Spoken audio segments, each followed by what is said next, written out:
राष्ट्रीय नेते माजी खासदार स्वर्गीय ॲडव्होकेट बाळासाहेब आपटे यांच्या जयंतीनिमित्त पुण्याच्या राजगुरू येथे मॅरेथॉन स्पर्धेचं आयोजन।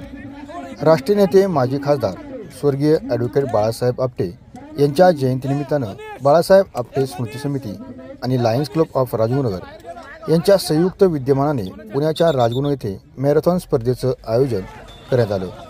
IPS अधिकारी निखिल पिंगळे यांच्या हस्ते या मॅरेथॉन स्पर्धेचं उद्घाटन करण्यात आलं। मॅरेथॉन स्पर्धेमध्ये स्पर्धकांनी मोठ्या संख्येने सहभाग नोंदवला, तर राजगुरुनगर येथील विविध अकॅडमीतील विद्यार्थ्यांनी यामध्ये सहभाग नोंदवून कार्यक्रमाची शोभा वाढवली।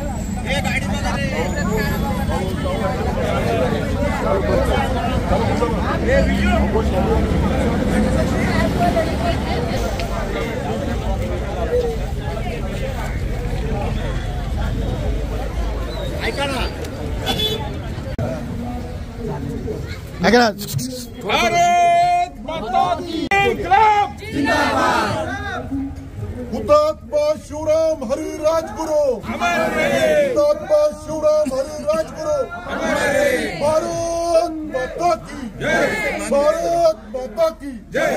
वंदे मातरम। वंदे मातरम। इन्कलाब जिंदाबाद। इन्कलाब जिंदाबाद। हुतात्मा राजगुरू सुखदेव अमर रहे। भारत माता की जय।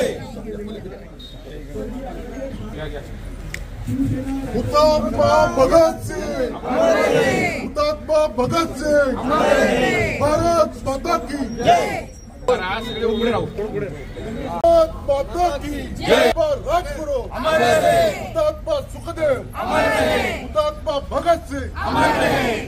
इन्कलाब जिंदाबाद। इन्कलाब जिंदाबाद। भारत माता की जय।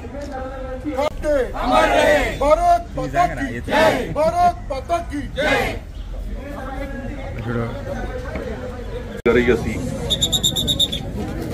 आई आणि मातृभूमी हे स्वर्गापेक्षाही मोठे असतात आणि त्यामुळं आज मला स्वर्गापेक्षाही जास्त मोठ्या ठिकाणी आल्याचा आभास होतोय।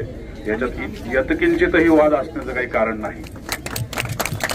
या गावाने मला बरंच काही दिलेलं आहे। एक व्यक्ती म्हणून, एक उत्तम नागरिक म्हणून जे काही मी आज निर्माण झालोय ते फक्त आणि फक्त या गावाने केलेल्या संस्कारामुळे झालेलो आहे, हे देखील म्हटलं तर अजिबात वावगं ठरणार नाही। आणि त्यामुळे ज्यावेळी मला कार्यक्रमासाठी निमंत्रण दिलं तर मला वाटतं माझं गेल्या 15 वर्षांमध्ये किंवा गेल्या 10 वर्षांमध्ये निवड झाल्यापासूनचं पहिलं, दुसरं किंवा फार फार तर तिसरा असा कार्यक्रम असेल की जो मी माझ्या स्वतःच्या जन्म ठिकाणी आज या ठिकाणी उपस्थित राहून साजरा केला जातोय। त्यामुळं ज्यावेळी मला निमंत्रण दिलं तेव्हा मी ताबडतोब म्हटलं की मी निश्चित येईल। आज इथं मी पोहोचलोय, पण बऱ्याच अडचणींवरती मात करत पोहोचलेलं।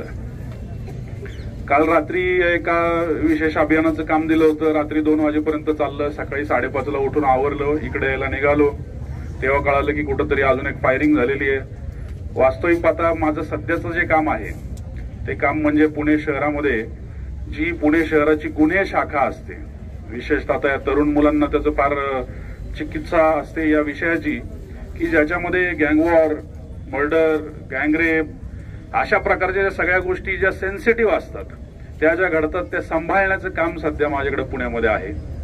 गेले 4-5 महिने 5 महिने मी ते काम पार पाडतोय आणि मग त्याच्यामध्ये अगदी बोबदेव घाटाच्या गँगरेप केस पासून तर सतीश वाघ मर्डर केस पर्यंत अशा ज्या सेन्सिटिव्ह प्रकारच्या ज्या गुन्हे घडतात त्याची कामं जनरली आमच्याकडे म्हणजे गुन्हे शाखेकडे दिली जातात।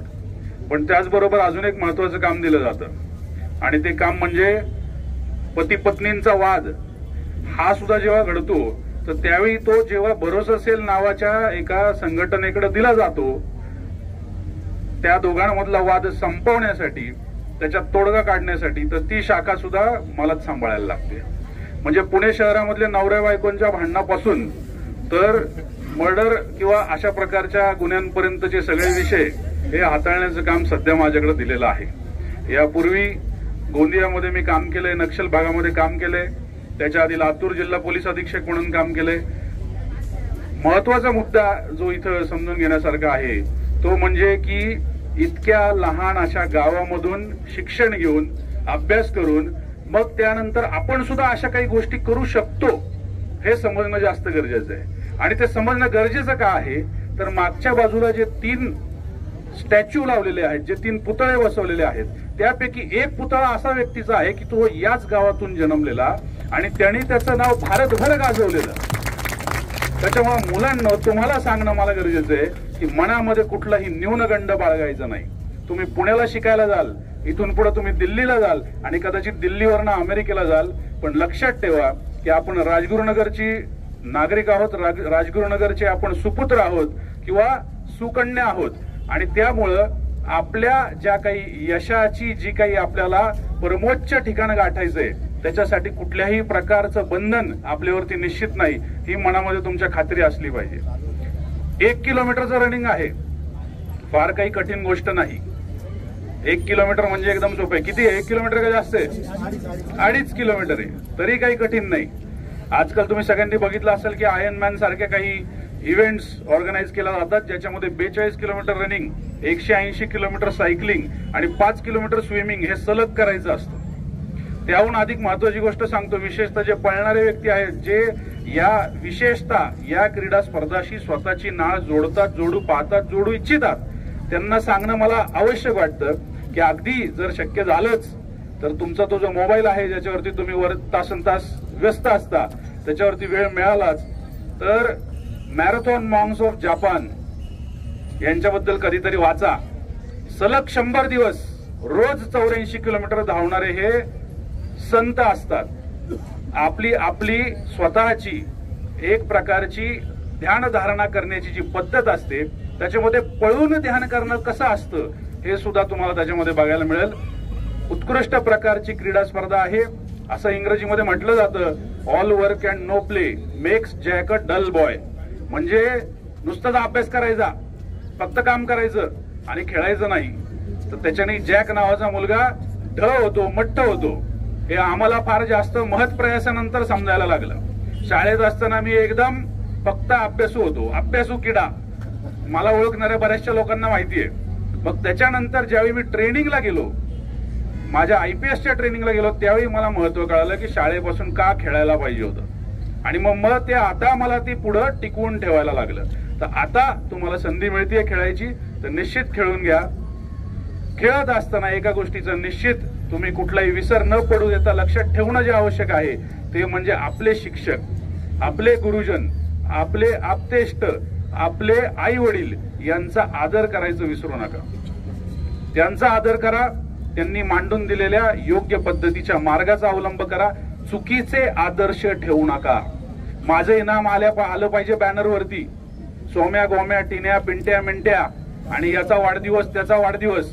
आता हळूहळू काही दिवसांनी माझ्या कुत्र्याचा पण वाढदिवस आहे आणि त्याचा सुद्धा बॅनर लावून त्याच्या खाली सुद्धा कोणाचं तरी नाव येऊ शकतं.